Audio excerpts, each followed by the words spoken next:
She was betrayed by the two people she trusted most. But she didn't break, she bloomed.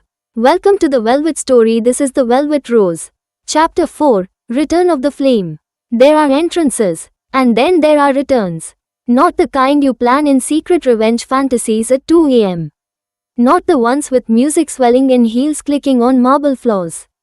No, the real ones are quieter, colder. Like a flame relit in a room you once froze in. Rhea didn't come back to Mumbai for closure. She came back because she no longer needed it. It had been almost a year. Her book, Letters I Never Sent, had now sold over 300,000 copies. She had been on talk shows, featured in Femina, interviewed by the biggest podcasts on healing and heartbreak. People now introduced her as the voice of the wounded but unbroken. She had become a symbol, not of pain, but of rebirth. So when her publisher asked if she'd return to Mumbai for her next book launch, she didn't hesitate. She packed a suitcase, she tied her hair in a loose bun, and she smiled at her reflection, the soft, slow kind of smile that says, "Let them see what I've become." Mumbai hadn't changed, but she had. The noise, the crowds, the honking, it no longer swallowed her. It bent around her like she was no longer part of its chaos, but a force it had once created. She stayed at a boutique hotel. Nothing extravagant, just quiet, intimate, elegant, like her. The event was in 2 days. But what she didn't know was that fate had scheduled another meeting first. It happened at a cafe in Bandra. She was reading a manuscript, her chai growing cold beside her, when she felt it, that unmistakable weight of being watched. She looked up, and there he was, Arav, older, a little tired, still handsome, but dull around the eyes. The kind of dull that comes not from age, but regret. He froze, coffee in one hand, shock in his expression. She didn't flinch. She calmly closed the manuscript, and met his eyes like they were nothing but an old story she had outgrown. "Rhea," he finally said, breath-catching. "You're here." "I am," she replied. Cool, poised, like her heart didn't even flinch anymore. There was a long silence. Not uncomfortable, accountable. "Can I sit?" he asked, unsure now. Like a boy seeking permission from the woman he used to damage. She nodded once. He sat across her, and just like that, the boy who had once broken her was now afraid of who she had become. "I've seen your interviews," he said, trying to smile. "You've done amazing things." "I have," she said. Another silence. "Rhea, I never got to say. I don't need you to," she interrupted, gently. Not cruel, just done. He blinked, caught between apology and shock. "I was stupid," he murmured. What we did, was unforgivable." She didn't nod, didn't offer softness. She simply looked him in the eyes and said, "You didn't ruin me, Arav. You revealed me. You showed me the parts of myself I had buried under dependency. Under illusions. So, in a way, thank you. But you lost the version of me that loved you without question. And she's never coming back." His mouth parted like he wanted to argue, not for her, but for his own redemption. But she stood, calm, complete. "I hope you find what you're still chasing," she said. Then she walked away. No dramatic music, no backwards glance, because what's behind her no longer defined her. That night, she sat in her hotel room and lit a candle by the window. Not for him, for herself. A quiet ritual of release. The next day, at the book launch, the hall was filled. Journalists, fans, readers who had cried over her words. And in the very back of the room, she saw her again. Meher, in a green dress, less loud, more brittle, like a woman carrying a castle built on guilt. Their eyes met, and this time, it was Meher who looked away first. The event went beautifully. Rhea spoke about healing, not hate. About reclaiming your voice. About how you don't need revenge when your success itself is the echo of every "you're not enough" you've ever been told. Afterward, Meher approached her. "Rhea," she said softly. But Rhea gently raised her hand. "No apologies," she said. "Not because I've forgotten, but because I've moved beyond needing them." Meher's lip trembled. "Do you hate me?" "No," Rhea replied. "I pity you." And with that, she turned away. Because healing isn't about confrontation. It's about being untouchable. That night, Rhea took off her makeup, sat by the window, and for the first time in what felt like forever, She smiled, not because she had gotten revenge, but because she had gotten herself back. And now, the world, the right world, was opening. There were more books to write, more hearts to connect with, and maybe, somewhere out there, a love story not built on betrayal, but truth. She wasn't waiting for it, but she was ready. Chapter 5, The Unseen Mirror. They say karma takes time. But regret? Regret moves fast, especially when the person you thought would break doesn't. It had been 3 weeks since Ria's return to Mumbai.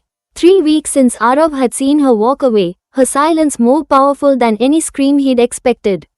3 weeks since Meher had stood in the back of that book launch, eyes burning with the realization.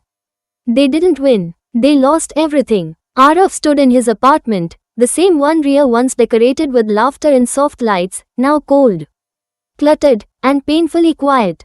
He stared at the old bookshelf. There, tucked awkwardly between dusty law books and some forgotten novels, sat a single copy of Letters I Never Sent. He hadn't had the courage to finish it. Every line felt like a confession written in ink that burned. He could see himself in the pages, not as the hero, not even the villain, but as the wound. The lesson: Meher wasn't faring better. Her world, the one she stole, never felt like hers. Arav wasn't the same with her. He was distant, distracted, always watching Ria's interviews on mute, reading her poems at night. 1,000 little betrayals that made Meher feel what she had once made Ria feel. Replaced. And unlike Ria, Meher wasn't strong enough to rise from it. She started drinking, avoiding mirrors, because every reflection now whispered the same thing. You betrayed a sister for a man who never truly chose you. You were Plan B, wrapped in stolen gold. It was Meher, not Ria, who now cried behind closed doors. Meanwhile, Ria thrived. The city embraced her now. Not as someone's ex, not as a victim, but as a name. A brand, a presence. She started a women's healing community called Ink and Ember, offering therapy circles, writing workshops, and emotional support for survivors of betrayal. What once broke her had now become her platform to lift others. And then, he arrived. Vihan, a writer, introverted, sharp, kind-eyed and rough-voiced. Not the kind of man who walked into a room and made hearts skip.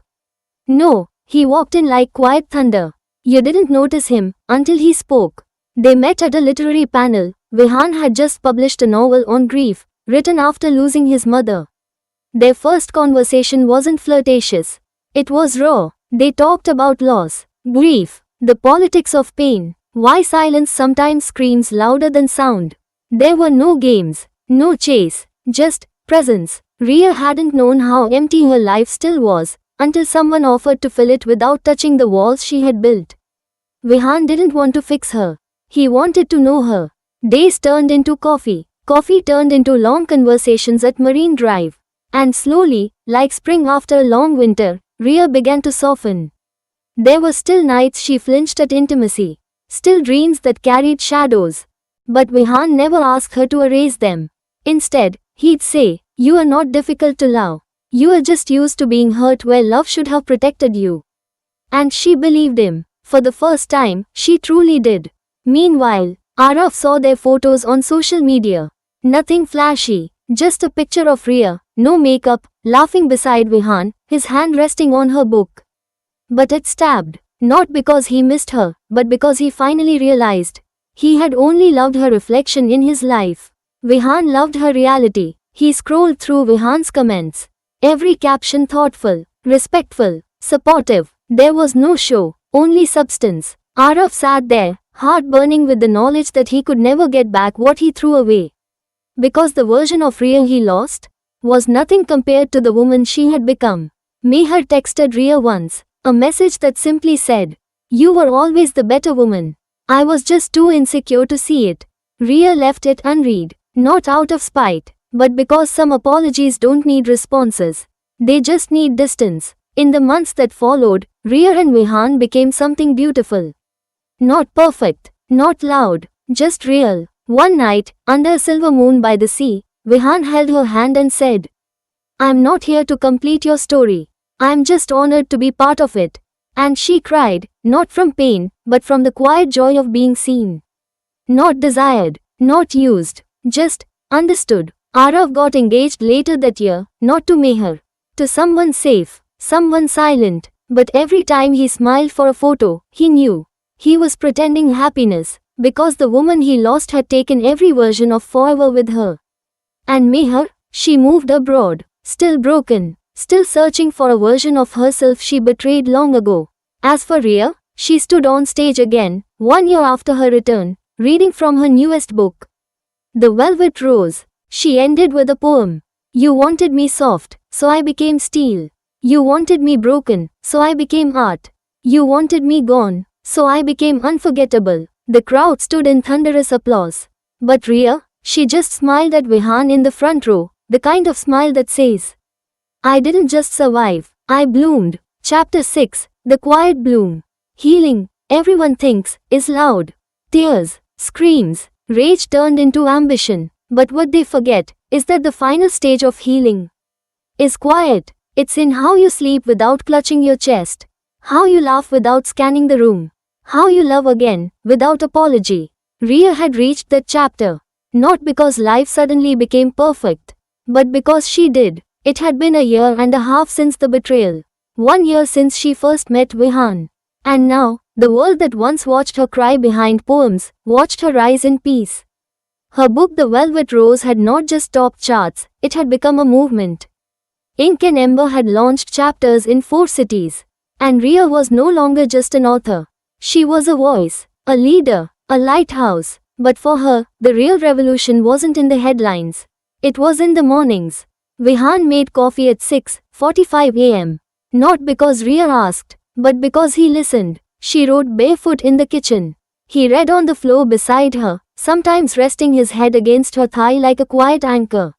There was no drama, no chase, no pretending, only a deep, rooted belonging. One evening, as monsoon rain kissed the glass windows of their shared apartment, Vihan sat beside her on the couch. No ring, no grand setup, just eyes full of knowing. I don't want to ask you to marry me, he said. She blinked, startled. He smiled. I want to ask if I can walk beside you. Whatever shape that takes. Forever doesn't have to be a white dress. Just say I'm still part of your story, 10 chapters from now. Ria didn't cry. She simply took his hand and said, I wrote myself out of hell. And somehow, I found you in the epilogue. Yes, whatever the shape is, it's yes. They didn't announce it online. They told no one for months. Because this time, it wasn't about proving anything. It was just theirs, a love not made for galleries, but for growing. Meanwhile, Arav married, but rumors whispered that the marriage was glass thin, more performance than partnership. He really smiled. People said he still followed Ria's work secretly. A man who lost a diamond because he chased glitter, now left clapping for the woman he once ghosted in her own story. Meher had gone quiet, social media erased. Whispers said therapy helped her, but she kept her distance from the life she once poisoned. Maybe one day, she'd return to herself. But not in Ria's story. That door was sealed. Ria didn't build her life on revenge. She built it on truth. And so, when the wedding finally did come, it wasn't a performance. It was poetry, a small ceremony in the hills of Himachal. Only 22 guests, no DJs, no grand lehenga shots, just wildflowers, a handwritten vow, and music played by Vihan's brother on an old acoustic guitar. Ria walked down the path alone, not because no one offered, but because she wanted to. I began this journey by holding my own hand, she said at the altar. And I'm ending it the same way, only now, I offer that hand to you. Not because I'm incomplete, but because you make wholeness feel safe. The vows weren't perfect, they were messy, honest, human, and in that raw, rain-kissed mountain ceremony, the girl who was once betrayed by her best friend and broken by her first love, married the man who never made her feel like she had to be anything but herself. Later that night, as they stood on a balcony with tea and no makeup and wind in their hair, Vihan asked, Do you still write about him? She thought for a long second, then smiled. No, I write for her now, the girl I used to be. The one who thought she couldn't survive it. Vihan nodded, kissed her forehead, and she'd be proud, he whispered. Ria leaned into him, watching the moonlight on the hills. Not every story needs a villain punished. Sometimes, The best revenge is simply becoming untouchable by pain you outgrew. Chapter 7, The Velvet Legacy. Final chapter of The Velvet Rose. Time passes, not in thunder, but in whispers. In sunrises you no longer watch through tears. In mornings where your silence feels full, not lonely, Rhea no longer lived in the shadows of who she used to be. She had become something else entirely. Not just healed, but anchored. It had been 5 years since Arav and Meher. 4 since her marriage to Vihan. 3 since her last book tour. And now, as she walked into the auditorium of Ashura University, Rhea was not there as a guest. She was there as the keynote speaker of their annual Women's Resilience Summit. A standing ovation greeted her as she walked on stage, sari in deep indigo. Hair tied low, confidence worn like a second skin. The same girl who had once written diary entries in the corners of pain now stood in front of thousands, a symbol. She began softly. People think healing looks like this stage, she said, smiling at the grand lights. But it doesn't. Healing looks like sobbing on the bathroom floor. It looks like blocking numbers you still wish would call. It looks like relearning how to eat breakfast alone without crying. It looks like surviving when no one claps for you. A quiet hush fell over the crowd. Then she added, but one day, you do wake up. And you're not crying. You are just living. And that's the moment you realize. The world never broke you. It just revealed you. After her speech, students crowded her.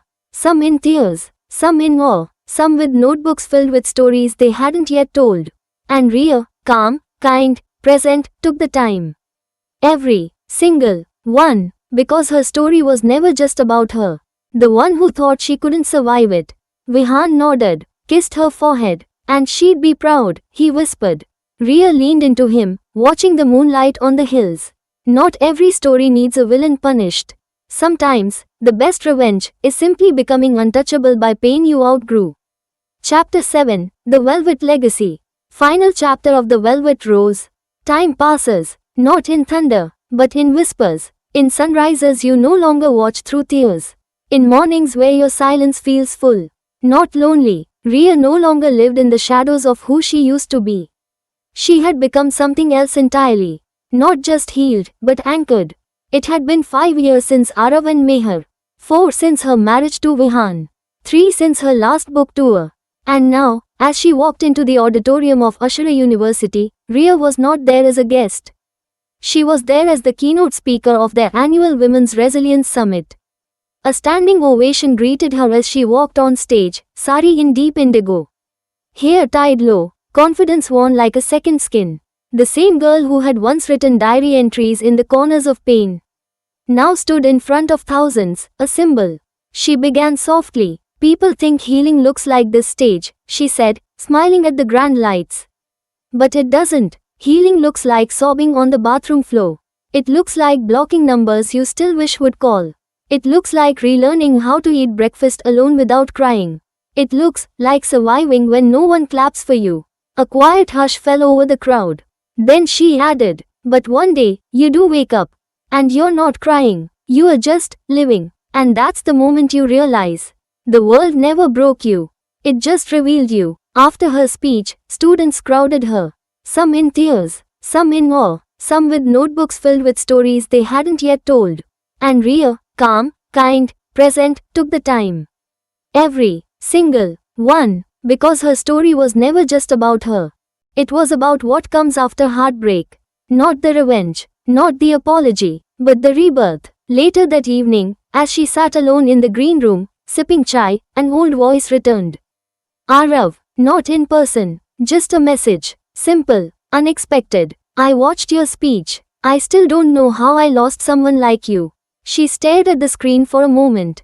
But there was no pain, no sting, just distance. She didn't reply, not because she wanted to hurt him, but because some wounds no longer deserved words. They deserved silence. That was her answer. That night, Rhea returned home. Vihan was painting, a new hobby he'd picked up from her. There were half-written poems on the table, jazz playing low in the background. She stepped into the living room, kissed his temple, and whispered, I'm home. Not just back, truly home. He smiled. People were crying today after your talk, he said, scrolling through the comments. Then I've done it right, she replied. Not because I made them feel pain, but because I reminded them that it's temporary. Years later, Ink and Ember became an international foundation. Workshops in over 12 countries. Her books translated into 18 languages. A Netflix adaptation was rumored. And in a quiet hallway of the foundation's Mumbai headquarters, a quote was engraved in gold. They thought they were ending you. But you were just getting started. Riya Vardhan. She never saw Meher again.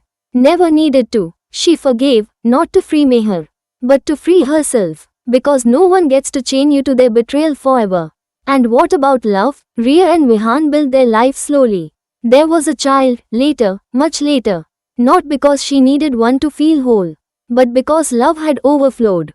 Their daughter was named Arya. Not after any god, but after the word for noble and strong. A girl born from a mother who once broke and rebuilt herself into a woman no one could touch without permission again.